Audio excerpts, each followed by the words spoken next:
a suitcase of heroin on a weekly basis, if you can bring it in under the auspice of a diplomatic pouch, there's a huge amount of money that can be made. And I believe that it's still going on. Still going.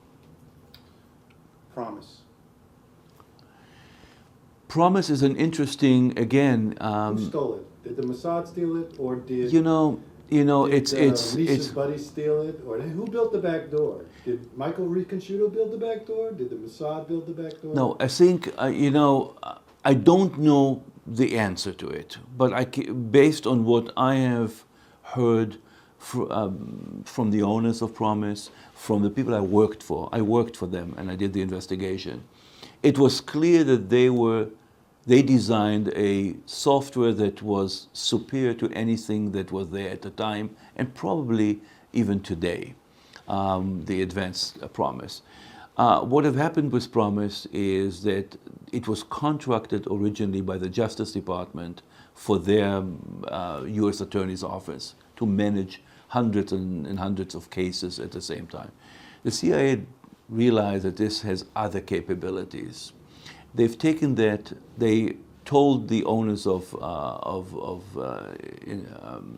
Inslo, thank you very much for, we don't need it, we have something else. And unbeknownst to them, they took the software, took it to an Indian reservation, and in the Indian reservation they put a backdoor into it.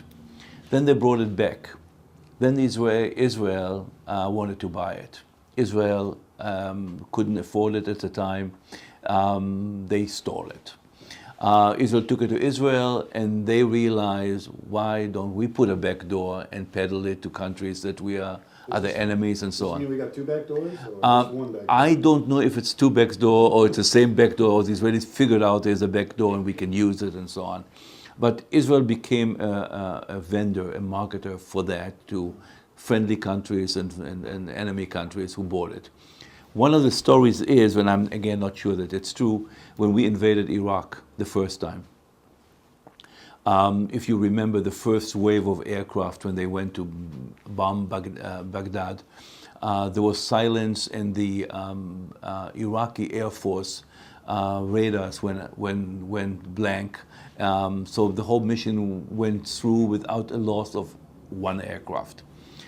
It is told that the radars, the entire Air Force, Iraqi Air Force, operated on radars that were based on the INSO software, and the back door was the one that the Air Force got in and shut it down before we went in there.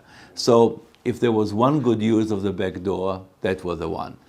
But it's an interesting thing. As you know, again, people lost their life trying to investigate it. There was a reporter that disappeared and then died. And there's a lot of it. A lot of myths was built later on into it and became bigger than it is.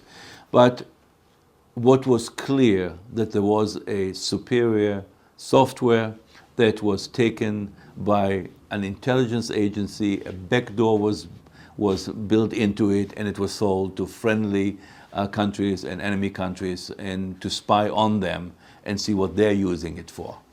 That was clear. And Maxwell was the... Maxwell was one of the agents. Who killed Maxwell? Well, when you read Max, you'll have the answer. I'm not going to say it on the air. Okay, but it wasn't the Mossad? You read it. I have to read the book. Okay. You read the book.